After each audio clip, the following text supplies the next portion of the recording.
Добрый день всем обладателям 1.9, двигателей Renault, Opel Vivaro, Nissan Premiera, Scenic и так далее. Причина — стук двигателя. Наиболее простой способ определения. Заводим машину. Предварительно снимаем колесо, там всю защиту.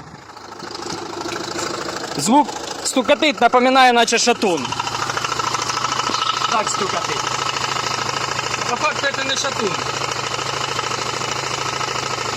По факту берем, делаем следующее.